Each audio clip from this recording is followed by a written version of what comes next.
Your Excellency, Dr. Sultan Al Jaber, Minister of Industry and Advanced Technology, and ADNOC MD and Group CEO from the United Arab Emirates, I want to thank you in particular for joining us this morning to deliver the keynote address.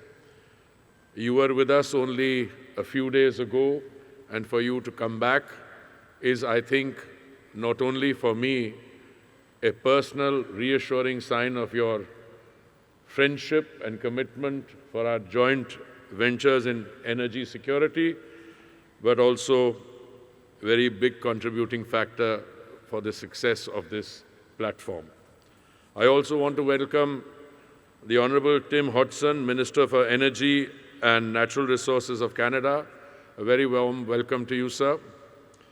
Honorable Chief Minister of Goa, Dr. Pramod Sawantji, I have to express my appreciation not only for your presence here this morning, but I must say that in the very short time that this facility has been constructed, you personally and members of your government and other colleagues in Goa have been most helpful. And I think this is only the beginning of the journey.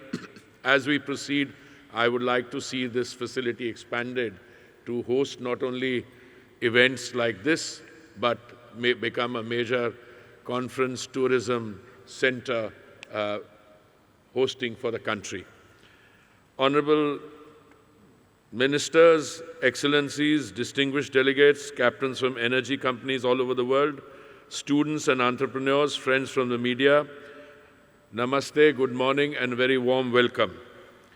As we gather here on the opening day of India Energy Week 2026, we are witnessing, and it would be an understatement, global turmoil affecting a large number of sectors, but the energy sector is certainly at the crux of them.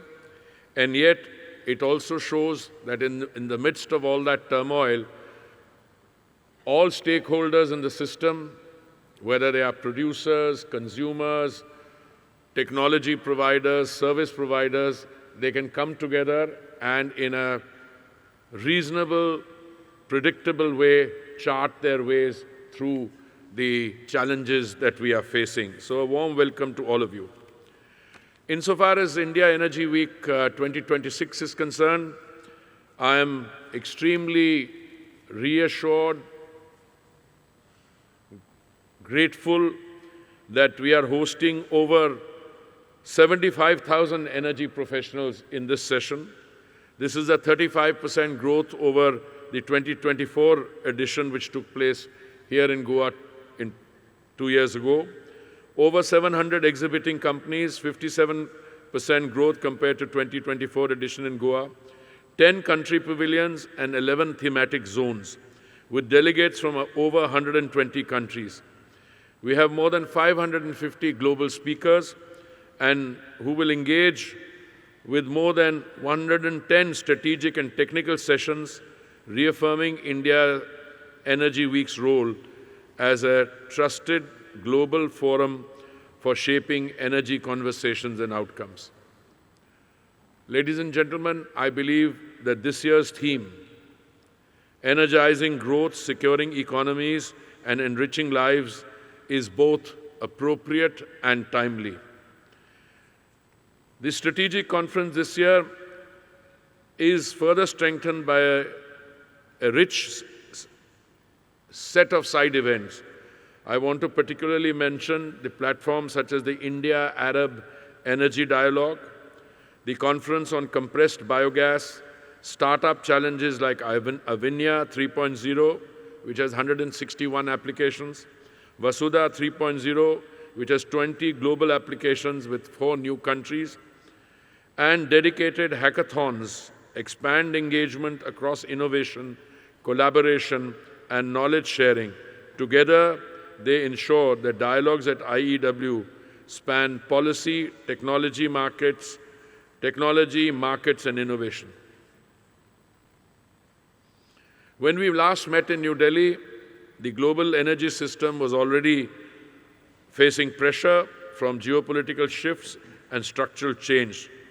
Today, these pressures have, one could say, intensified, and the energy order continues to evolve in complex ways. Nearly 80% of incremental global energy demand comes from emerging and developing economies, with close to 60% originating in developing Asia. As these regions grow and gain wider access to mobility, cooling, and digital services, energy demand will rise further, both in scale and complexity. On the other hand, around 730 million people still live without access to electricity, and nearly 2 billion, almost 1/4 of the global population, continue to rely on cooking methods that are harmful to human health and well-being. This highlights that ensuring universal, affordable, and clean cooking energy access remains a central development and equity challenge for the global community. Insofar as countries like India are concerned, large populations, rising demand for energy, an international agency has estimated that over the next 2 decades, first they said 15–20% of the increase will come from India, then they said 25–30%, and now the estimate is as much as 35% of the increase in demand of global energy will come from India. We are diversifying our journey on the sustainable path. The figures speak for themselves. But equally, as we have moved to 20% biofuel blending, we are making major strides in green hydrogen, in compressed biogas, CNG, our emphasis on LNG. But having said all that, I must re-emphasize that if investment in existing oil and gas production were to stop today, global oil output would decline by around 8% annually over the next decade, equivalent to losing more than the combined annual production of Brazil and Norway. The history of energy has never been about replacement alone. It has been about addition. New sources have consistently complemented existing ones, allowing systems to expand and adapt. This remains the defining reality of the global energy transition. Insofar as we are concerned, our trilemma continues to be the same: consistent availability, affordability, and sustainability. Nowhere in the last 5 years, at no time, has any part of India ever felt that there has been a lack of availability of energy.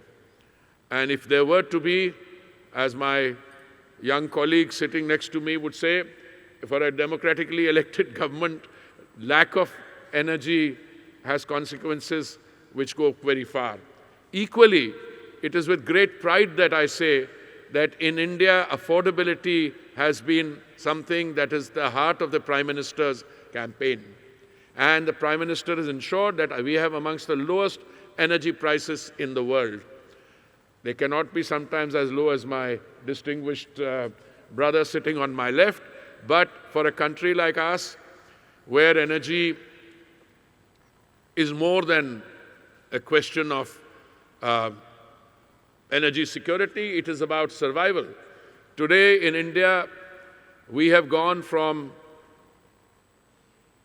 14 crore LPG cylinder connections in 2014 to 33 crores, 330 million connections, which means 330 million households have been connected. And for those who are beneficiaries of the Ujjwala scheme, we provide clean cooking gas to an household which costs barely 5 or 6 rupees a day. And simultaneously, for those who are not beneficiaries of the scheme, also it costs only 12 and 13 rupees a day. If I were a trade negotiator, I would say that is de minimis. I mean, that's very much within the affordable band of every household. Equally, we can say that we have been able to move very quickly as the Honorable Prime Minister mentioned, and is the clip which you saw subsequent to the Prime Minister's inaugural address, we have opened large areas. Out of the 3.5 million square kilometers of our sedimentary basin, 1 million square kilometers, which was no-go area, has been opened up. We have introduced reforms. Last year, a major reform designed to boost energy security, invite investors was introduced, and India launched the 10th OALP 10th bidding round, special coal bed methane bid round 2025, and the discovered small fields DSF4 bid round, opening significant hydrocarbon potential across our basins. In some of our deep and ultra-deep water exploration acreages awarded during the recent OALP 9, the 2D seismic line acquisition is already completed, and the 3D seismic line acquisition is 30% complete. I can assure you that as we move ahead, we will continue to reform. We will continue to ensure, as the Honorable Prime Minister mentioned, that India is where the global energy conversations are at their robust best. You can invest, participate in our activities, and scale and make for the world. India has become a leading hub of global capability centers with over 1,700 GCCs already established across the country.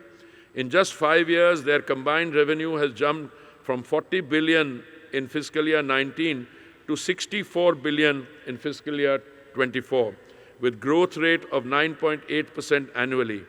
This sector is projected to reach US $105 billion by 2030, supported by nearly 2,400 GCC employing over 2.8 million professionals. Friends, through cooperation, innovation, and shared responsibility, India stands ready to work with partners worldwide to build an energy future that is secure, resilient, and inclusive. Our reforms, investments, and programs reflect a clear commitment to build an energy system that supports growth, strengthens the economy, and improves the lives of our citizens. As the global energy landscape continues to evolve, the choices we make today will shape resilience, prosperity, and sustainability for decades to come. India Energy Week brings together the ideas, expertise, and leadership needed to convert dialogue into direction and direction into delivery. Over the coming days, this platform will foster partnerships and insights that strengthen energy systems across regions and economies. Let us approach this week with a shared focus on cooperation and outcomes. May India Energy Week serve as a catalyst for collective progress and a forum where solutions are shaped for the benefit of the world. I thank you very much.